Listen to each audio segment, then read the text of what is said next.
Class 9 chemistry.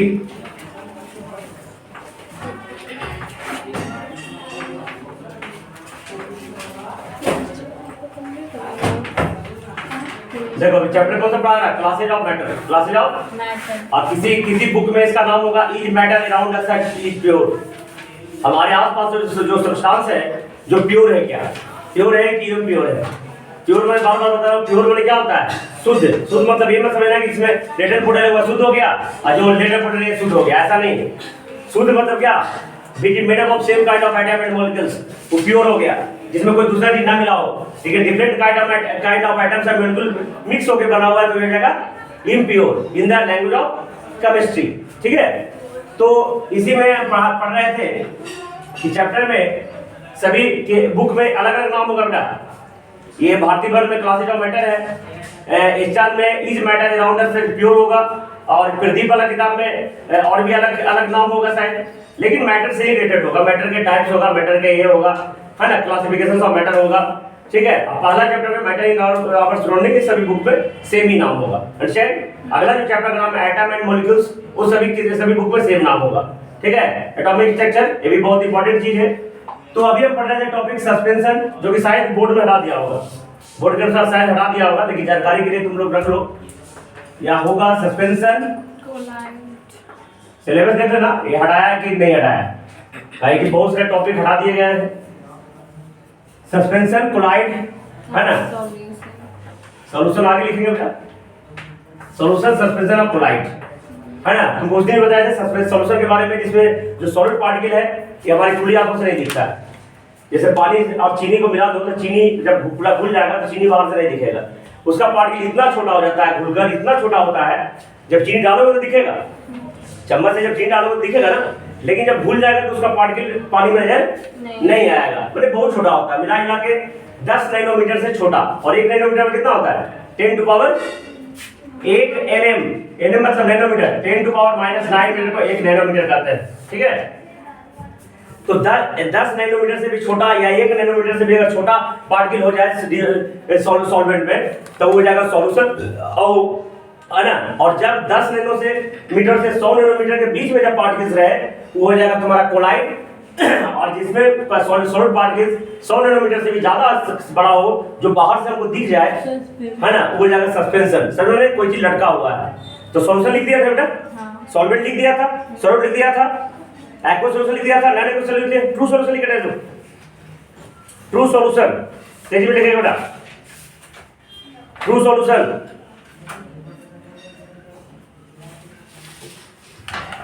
देखो if in any solution,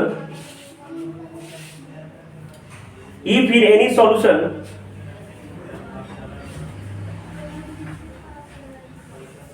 any solution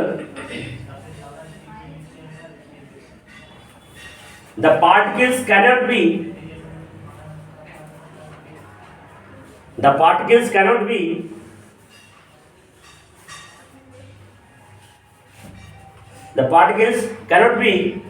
distinguished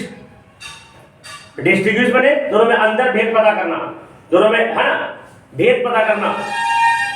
DISTIN distinct, GUISHD distinguished from one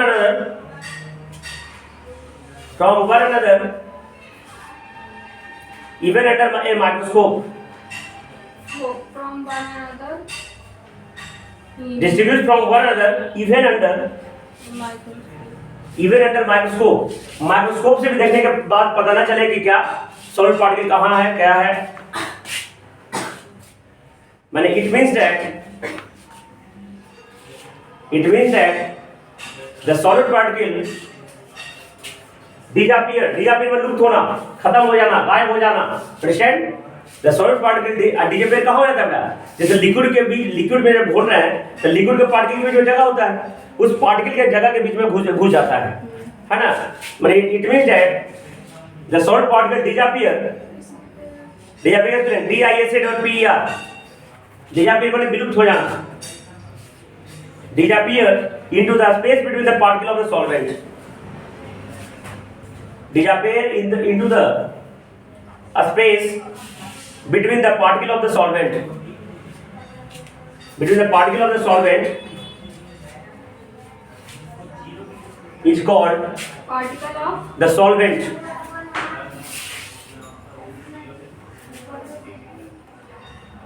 space between the है ना, a space between the solvent comma such a solution is called कर दो, है ना, comma लगे लिखो, such a solution is called true solution. Such a solution is called true solution. समझ रहे हैं true solution का मतलब ना, मैंने सॉलिड पार्टिकल पता ही नहीं चले, सॉल्वेंट के बीच में जाकर स्पेस में जाकर बैठ जाए, ठीक है, बाहर से कोई बाउंड्री उसको नजर ना आवे, उसको ट्रू सॉल्यूशन कहेंगे, अंडरस्टैंड, है ना। एग्जांपल लिखो, solution of sugar and water,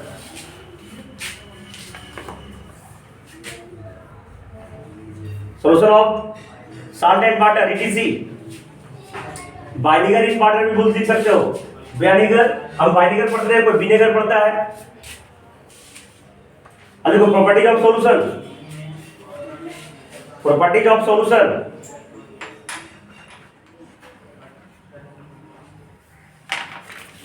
ये इंपॉर्टेंट बेटा, कम से कम 5 प्रॉपर्टी हमेशा याद रखना, अच्छा पूछ देगा अगर सिलेबस से नहीं हटाया गया हो तो।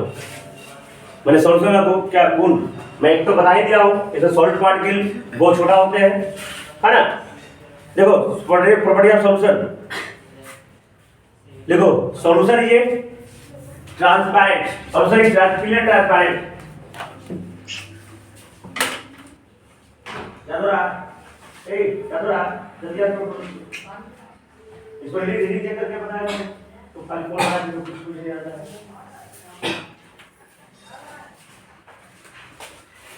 ये सॉल्यूशन है, ये क्लियर ट्रांसपेरेंट, या ट्रांसपेरेंट भी लिख सकते हो।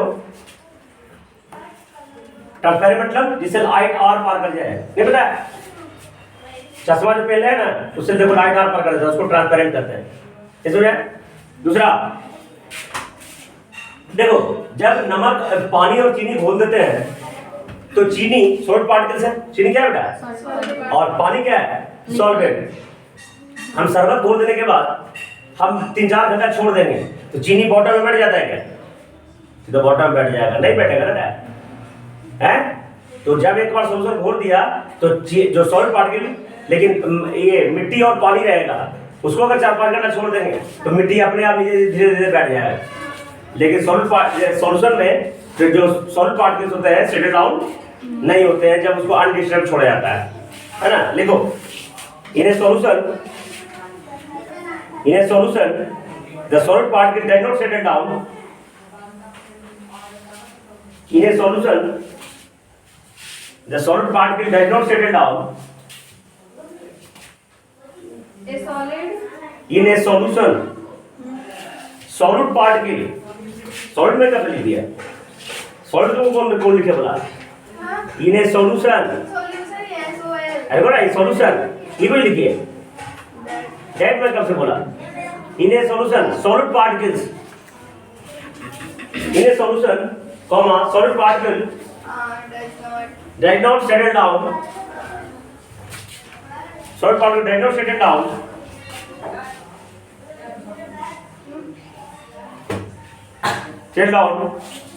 even after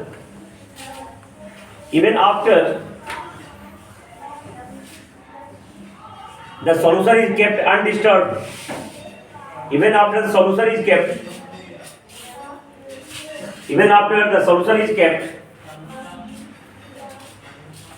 undisturbed for some time.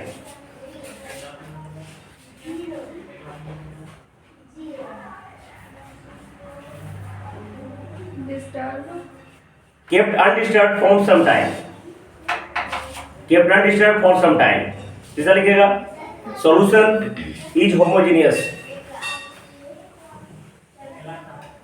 Solution is तीसरा में homogeneous. समझे ना, इसका homogeneous मतलब समझ आ रहा है, सॉल्यूट और सॉल्वेंट एक समान मिला हुआ हो पूरे मिक्सचर में, solution is homogeneous. अगला, the component of the solution cannot be separated by filtration. छानना पड़ता है, छान के नहीं निकाल सकते, ऐसा नहीं कि छन्नी से हम छानेंगे तो चीनी अलग हो जाएगा, पानी अलग हो जाएगा, ऐसा नहीं हो सकता, है ना। The components of solution cannot be separate by filtration.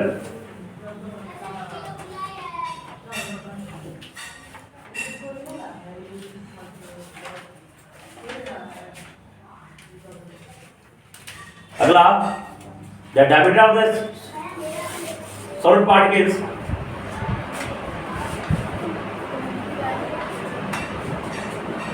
the diameter of solid particles the solid diameter of solid particles is about 1 nanometer is about 1 nanometer to 10 nanometer। ठीक है, कोई दिक्कत? लिख लो ब्रैकेट में 1 नैनोमीटर बराबर 10 to power minus 9 मीटर।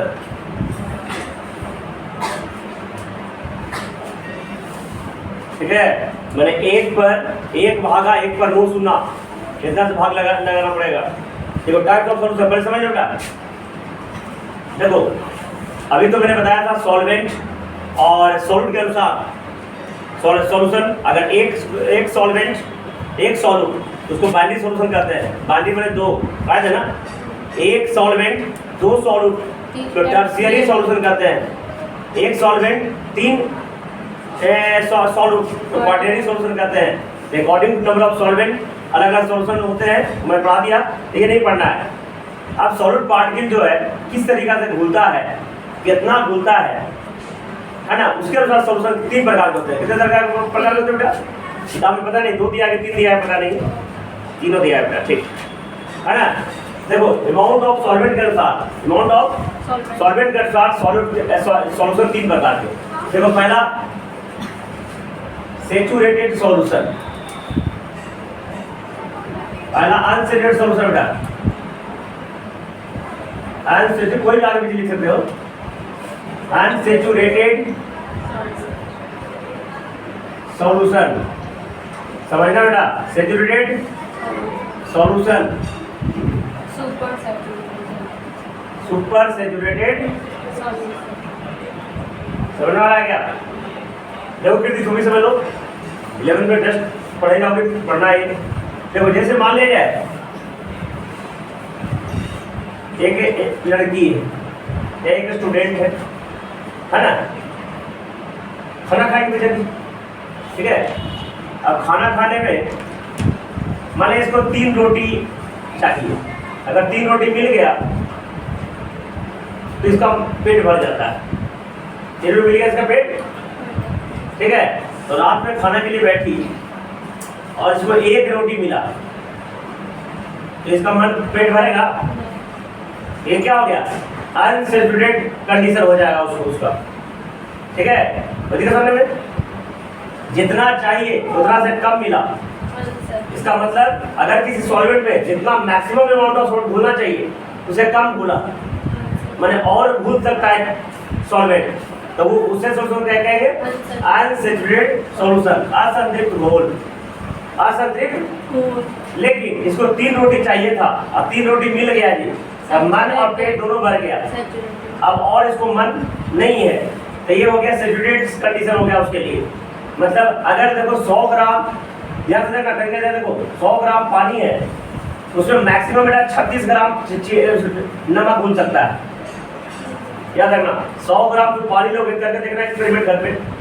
100 ग्राम अगर पानी लोगे, ज़्यादा नहीं लेना है, 100 ग्राम पानी लेना है, उसमें साल्ट को घोलना, नमक घर पे फिर भी मिल जाता है, तो बाजार से खरीद लेना। 100 ग्राम में घोलते जाओगे तो 36 ग्राम नमक घुल जाएगा, ठीक है। और 36 ग्राम से 37वां ग्राम डालोगे ना, वो नहीं घुलेगा, बॉटम में रह जाएगा। तो 100 ग्राम में जब 36 ग्राम पूरा घुल गया, अब और सॉल्वेंट नहीं घुल सकता है, तो ये सैचुरेटेड सॉल्यूशन हो गया। लेकिन अगर 100 ग्राम में अगर 18 ग्राम में घुलाए बेटा, तो यह 18 और घुल सकता है, उसमें और जगह है, ठीक है। लेकिन मान लिया इस लड़की को 3 रोटी में पेट भर रहा था, लेकिन मैं पहुंच गया, है ना, हमें मतलब चलो एक मेरे लिए खा लो, है ना। तो मेरे बात को मान रखने के लिए, अगर ऐसा कोई स्टूडेंट आज के डेट में नहीं है, फिर भी इमेजिन कर लो हाइपोथेटिकली पहले ऐसा होता था कि सर आया भाई, सर के बात मान लिया जाए और सर के बात में मानने के अनुसार आज कहेगा हो गया। तो खैर वो स्टूडेंट मानने वाली थी मेरी बात, तो क्या होगा, कहेंगे चलो मेरे नाम के लिए एक रोटी और खा लो। तो मेरे कहने के पे 4 रोटी खा ली, लेकिन 4 रोटी के बाद उसके पेट में अब जगह ही नहीं बचा है कि नहीं। अगर 5वां खाएगी तो बेचारी खत्म हो जाएगी, यानी हॉस्पिटलाइज हो जाएगी।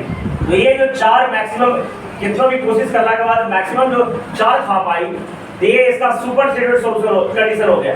देखो जब इसको इस 100 ग्राम में 36 ग्राम नमक घुला हुआ है ना। अब इस घोल को मैं गर्म करूंगा। गर्म कैसे करूंगा, गर्मी देंगे, हीट देंगे, स्प्लिट लैब से कुछ से गर्म करेंगे। तो गर्म करेंगे ना तो और स्पेस बढ़ जाता है।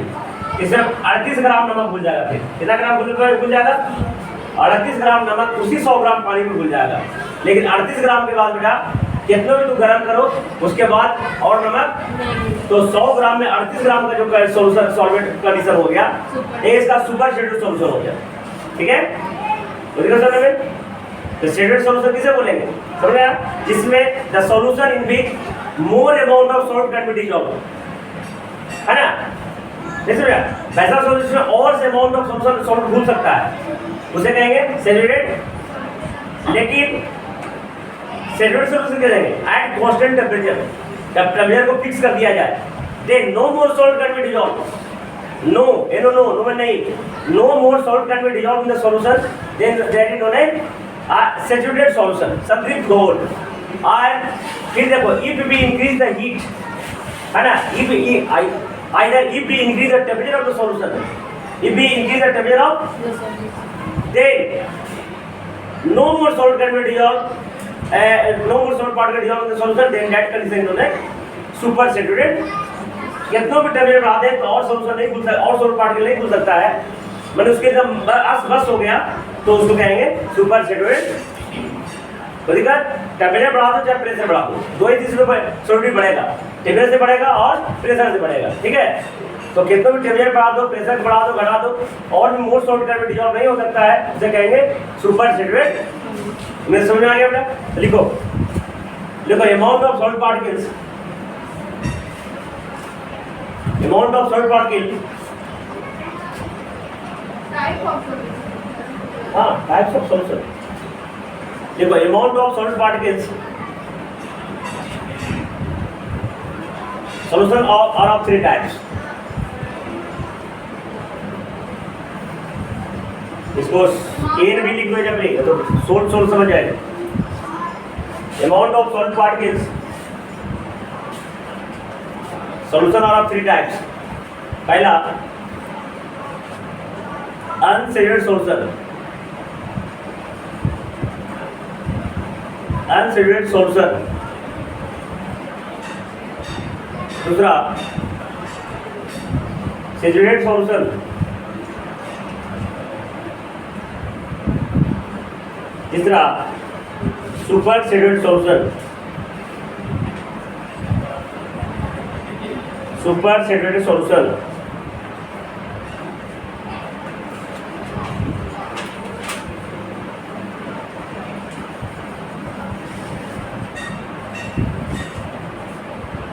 अनसैचुरेटेड सॉल्यूशन लिख रहे हो,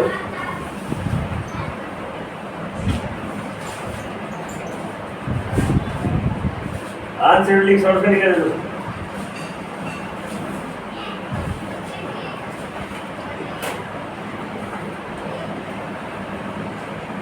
अनसैचुरेटेड सॉल्यूशन, देखो at given temperature,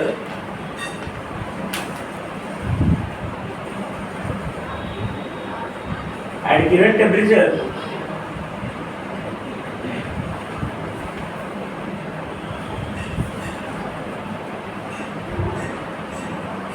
more salt can be dissolved,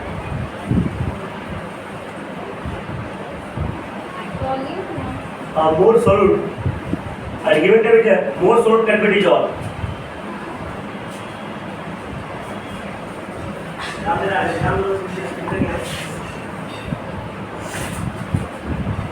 At given temperature, more salt can be dissolved in the solution. In the solution, then that type of solution is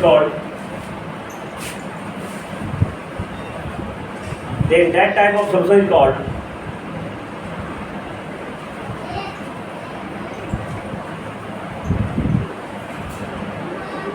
unsaturated solution.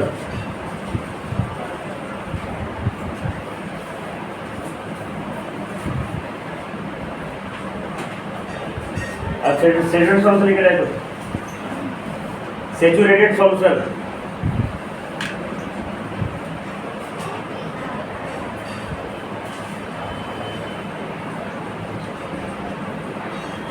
Hindi में संतुलित घोल बदल का देखो eight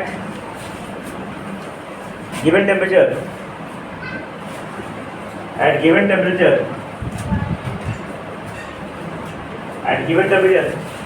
NO no लिखो at given temperature no more solid can be dissolved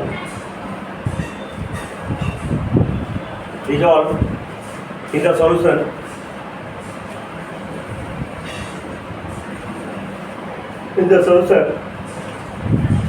then that type of solution is called saturated solution.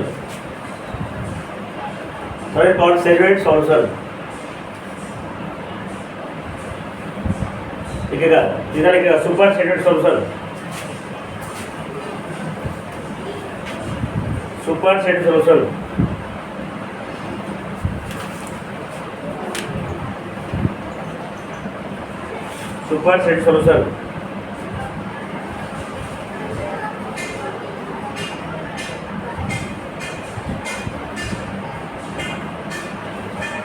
देखो in any solution many solutions any इतना चार बार तो बोल रहा हूँ in any solution no more solid can be dissolved समझ गए ना समझ बेटा no more solid can be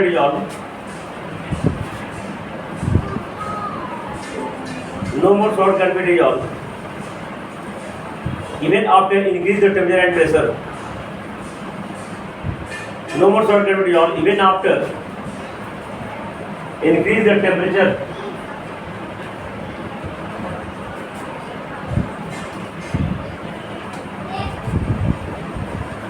then that type of solution is called super saturated solution. Increase the temperature even after increase the temperature then that type of solution is called super saturated solution.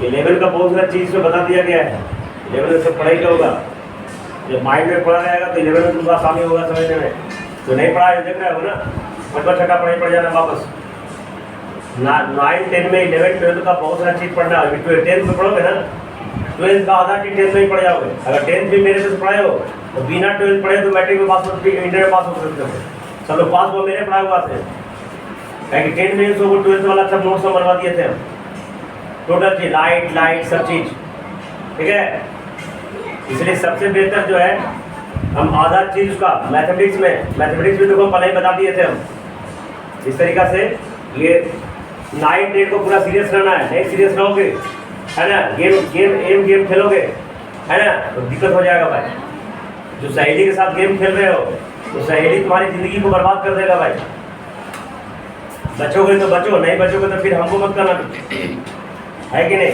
9, 10 पे अपने आप को देना है ये तुम समझ रहे हो कि 11, 12 का क्लास कर रहे हो तेरा माइंड में रखो भाई आधा चीज मैं इसको डिटेल में जब पढ़ा रहा हूँ तो समझ लो कि उसको आप बहुत सारी चीज बताते जाओ तो मैं कोई है NCERT किताब ले लूँगा जो है ऐसे कर दूंगा 2 दिन में तेरे खत्म हो जाएगा वो पता कि नहीं निकाल कर जाना NCERT किताब 3 से 4 दिन में 5 दिन में देखो मैथ खत्म हो जाएगी तो भी खत्म हो जाएगा ध्यान दो देखो सीरियस रहो पढ़ाई के प्रति हाँ तो एग्जाम्पल लिखो तो नहीं पता चलेगा एग्जाम्पल लिखो देखो in 100 gram of water, example, in 100 gram of water,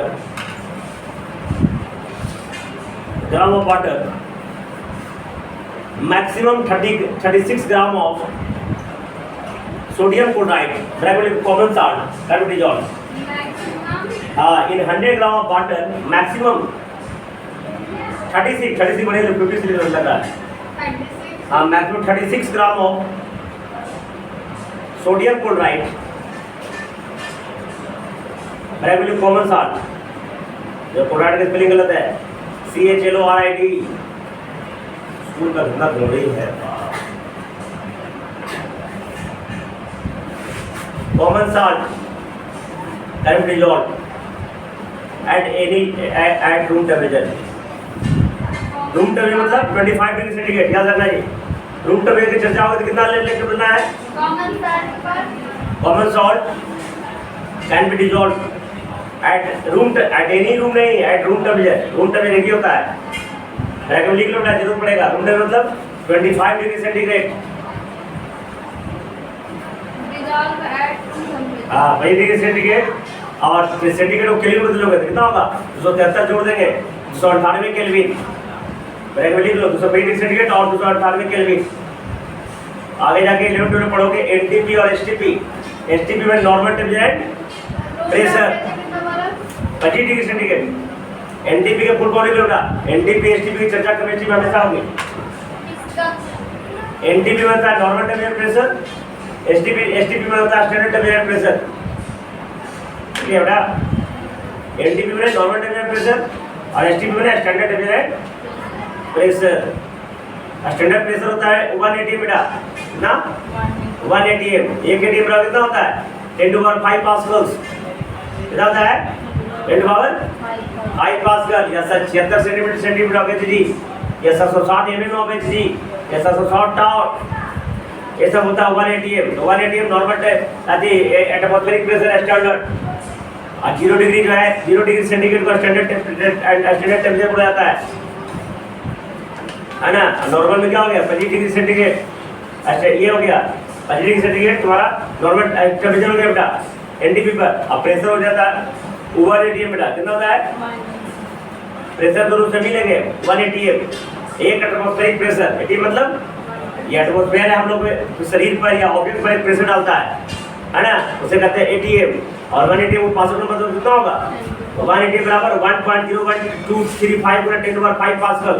short में 10⁵ पास्कल में बोला जाता है. Hg के फॉर्म में 1 atm बराबर 76 सेंटीमीटर ऑफ Hg होता है. Hg माने पारा. माने जब बैरोमीटर लाओगे ना अभी एटमॉस्फेयर में तो पारा 76 सेंटीमीटर ऊंचा चला जाएगा. अपने आप 6 सेंटीमीटर ऊंचा पे जाकर रुक जाएगा. ठीक है. और 1 सेंटीमीटर कितना है 10 mm. 76 गुणा 10 कितना होगा बेटा 700.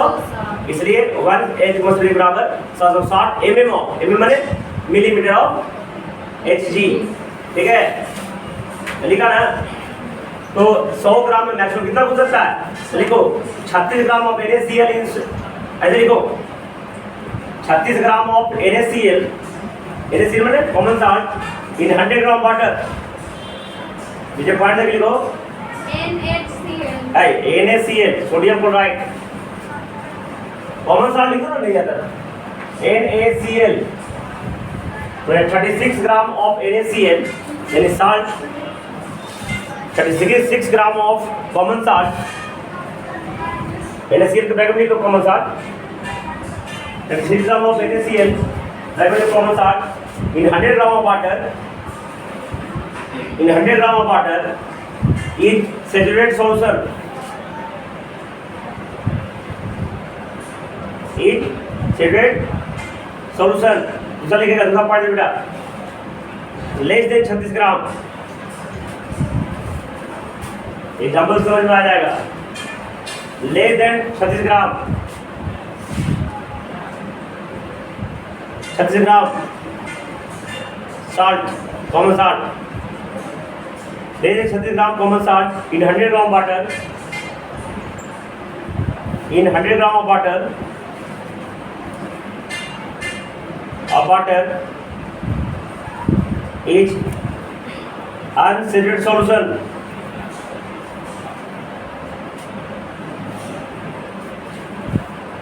अनसैचुरेटेड सॉल्यूशन देखो, after increasing the temperature of the solution, after increasing the temperature of solution,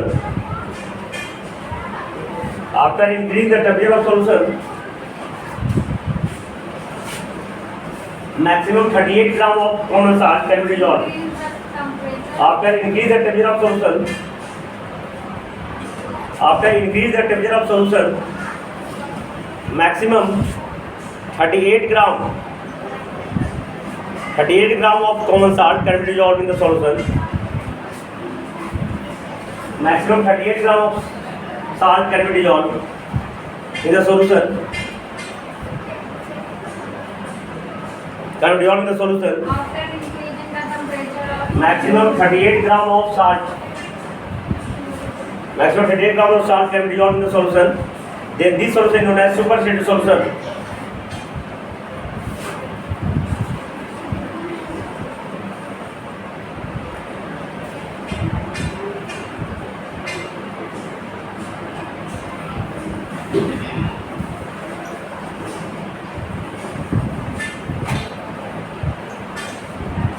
समझ में आ गया? अगर लिखो बेटा सॉल्युबिलिटी, सॉल्युबिलिटी विलायकता। देखो ध्यान सुना सॉल्युबिलिटी, किसी भी सॉल्वेंट के 100 ग्राम में, ध्यान सुना बेटा, किसी भी 100 ग्राम में जितना maximum amount of salt dissolve हो सकता है गिवन टेम्परेचर, है ना, उसे हम उस सॉल्वेंट का सॉल्युबिलिटी कहते हैं। तो 100 ग्राम मैक्सिमम कितना नमक हो सकता है बेटा? तो 36 ग्राम इसका सॉल्युबिलिटी हो जाएगा। तो ठीक है, देखो सॉल्युबिलिटी, घोलकता या विलायकता,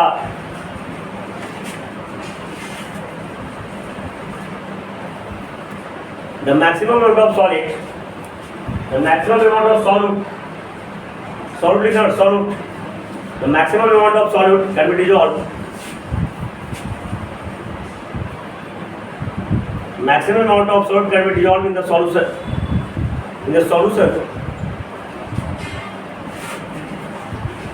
and the solvent equal dissolve maximum amount of solute can be dissolved in 100 gram of solvent, ठीक है? The maximum amount of solute can be dissolved in 100 gram of solvent, 100 ग्राम, ठीक से बेटा बढ़िया से काट के लिखो। The maximum amount of salt can be dissolved in 100 gram of solvent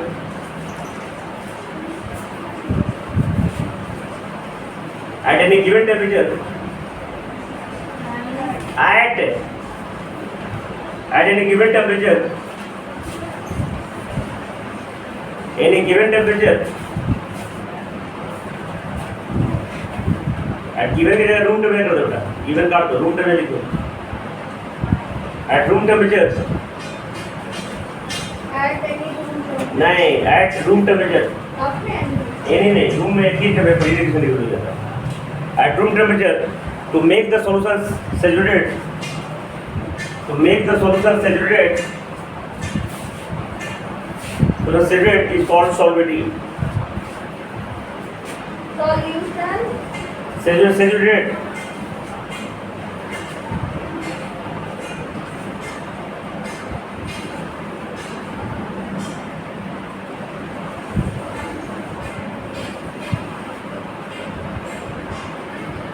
है ना, इज कॉल्ड सॉल्युबिलिटी, ठीक है?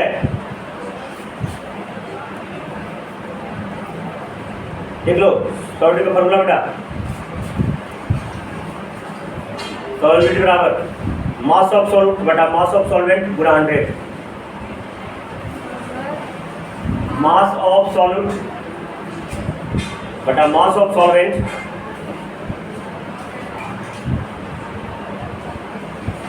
मास ऑफ सॉल्यूट बटा मास ऑफ सॉल्वेंट पूरा 100। चलो अभी को सस्पेंशन लिखे दे दो। सस्पेंशन समझ में आया था ना? इसमें कोई जो डिसॉल्व पार्टिकल होता है, सॉल्ट पार्टिकल होगा, लटका हुआ रहेगा, सस्पेंड लटका रहेगा, है ना? कभी भी अनडिस्टर्ब छोड़ोगे तो बॉटम में बैठ जाएगा। जैसे पानी में खली मिला दो, चौक मिला दो, पानी में मिट्टी मिला दो, ये सब क्या है? सस्पेंशन है। और भी कोई ऐसा पार्टिकल देखना पानी में लटका हुआ है, बाहर से दिख जाए, उसे हम उसको क्या कहेंगे?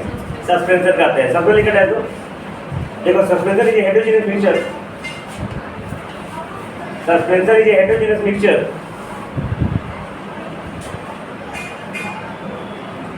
Suspension is a heterogeneous mixture. It is a mixture in which a small particle of solid, in which a small particle of solids, a suspension is a heterogeneous mixture in which a small particle of solid remains suspended. A small particle of solid remains suspended throughout the mass of the liquid or gas. अच्छा, fluid तुमको बोलेगा तो पता है ना, fluid तरल, तो liquid and gases both are fluid बेटा। लिक्विड होता है, लेकिन फ्लूइड जब बोलेगा तो दोनों आ जाएगा, liquid and both are fluid. देखा ना, ये suspension is a heterogeneous mixture in which a small particle of solid remains suspended. सब लटका हुआ नहीं आता तो लिख दो हिंदी में नहीं, remains suspended throughout the mass of the liquid or gas. Throughout the mass of the liquid and gas.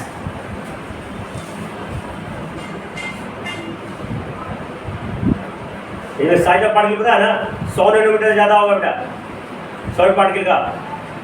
देख लो एग्जाम्पल, मडी वाटर, मडी मतलब कीचड़ युक्त पानी बेटा, MU/DY muddy water. Sand water mixture, sand water mixture, chalk water mixture, chalk पर खली बेटा, CHL के एल साइड रहता है, chalk water mixture, ETC। Paints भी सस्पेंशन होगा बेटा, पेंट्स। चलो प्रॉपर्टी ऑफ सस्पेंशन लिखो, ये देख के लिख देना, मैं समझा देता हूँ बेटा। देखो किताब से देख के लिखना, प्रॉपर्टी ऑफ सस्पेंशन। सस्पेंशन कैसा है? हेटेरोजेनस मिक्सचर है, माने यूनिफॉर्मली मिक्स नहीं होता है बेटा। कहीं यूनिफॉर्मली मिक्स होता तो बॉटम में सेटल डाउन नहीं होता है ना, मतलब ऊपर मिक्स नहीं होता है, कहीं कहीं लटका रहता है। तो क्या होता है सस्पेंशन में? जो ये कैसा मिक्सचर है? हेटेरोजेनस मिक्सचर है। पार्टिकल इतना बड़ा होता है कि हम खुली आंखों से देख सकते हैं। अनएडेड आई मतलब खुली आई है ना, ओपन आई भी लिख सकते हो, अनएडेड के जगह पे खुली आंखों से दिख जाएगा। और बहुत अगर थोड़ा भी छोटा हो तो ऑर्डिनरी माइक्रोस्कोप से उसके साइड का पार्टिकल को देखा जा सकता है ना। तीसरा, पार्टिकल इतना बड़ा होता है कि अगर लंबा समय तक अनडिस्टर्ब छोड़ दिया जाए तो सभी पार्टिकल बॉटम में क्या हो जाएंगे? बैठ जाएंगे। चौथा, particle separated from the liquid bye filtration, माने छन्नी या छन्ना बदलाओगे ना तो सॉल्वेंट नीचे गिर जाएगा और सॉलिड पार्टिकल ऊपर आ जाएगा, इतना बड़ा होता है कि नहीं। और ये सस्पेंशन में ये कितना होता है? मैं बोला ना 100 नैनोमीटर से बड़ा साइज होता है। डायमीटर वाला पार्टिकल क्या होता है? 100 नैनोमीटर से। और एक चीज और तुमको बताते हैं बेटा, टिंडल इफेक्ट। टिंडल जाता है ना, टिंडल माने making the path of light visible. देखते हो जैसे कि ये देखो, ये थोड़ा हल्का हल्का होल है ना, इसमें जब जैसे भोरे सुबह धूप आएगा तो धूप का जो है एक प्रकार का लाइट का एक रे आएगा, आता है, देखता है ना, पूरा टिंडल इफेक्ट करते हैं। तो अभी जो लाइट आ रहा है, अभी लाइट आ रहा है ना, रूम में लाइट है, लेकिन किस तरीका से पता चल रहा है? अभी मेकिंग द पाथ विजिबल नहीं है, लाइट का रास्ता हमको नहीं पता, सिर्फ लाइट आ रहा है। लेकिन वो जो सवेरे जो होता है स्कैटर होके, अगर डस्ट पार्टिकल एटमॉस्फेयर में हो तो डस्ट पार्टिकल की तरह स्कैटर होके बात क्या हो जाता है? विजिबल दिख जाता है कि किस रास्ते से लाइट यहाँ पे आ रहा है, यहाँ पे रोशनी आ रहा है ना। तो उस इफेक्ट को कहते हैं टिंडल इफेक्ट। याद रखना बेटा, सॉल्यूशन में कभी मैंने थोड़ा देर बताया, सॉल्यूशन में टिंडल इफेक्ट नहीं होता है। जब टॉर्च मारोगे, जैसे कोई शीशा का एक ग्लास ले लो, शीशा का किताब में नहीं दिया है ना, प्रदीप वाला किताब में होगा, दे लोगा है ना। तो जब एक शीशा गिलास ले लो और उसमें शरबत घोल दो बेटा, शरबत समझ लेना, पानी चीनी का शरबत, और उसमें बाहर से टॉर्च मारो तो लाइट आर पर कर जाएगा, लाइट क्या जाएगा, लेकिन अंदर पता नहीं चलेगा, अंदर पता नहीं चलेगा कि रास्ता कैसे लाइट जा रहा है, ठीक है। लेकिन सस्पेंशन में शायद टिंडल इफेक्ट होता है, और कैसे जाएगा अंदर पता चलेगा तुमको। Making the path of light visible, Tyndall effect express in suspension, ठीक है। तो ये देखकर लिख लो। और फिर हम पढ़ेंगे अगले दिन क्लोराइड के बारे में और तीनों में अंतर पढ़ेंगे अगले क्लास में।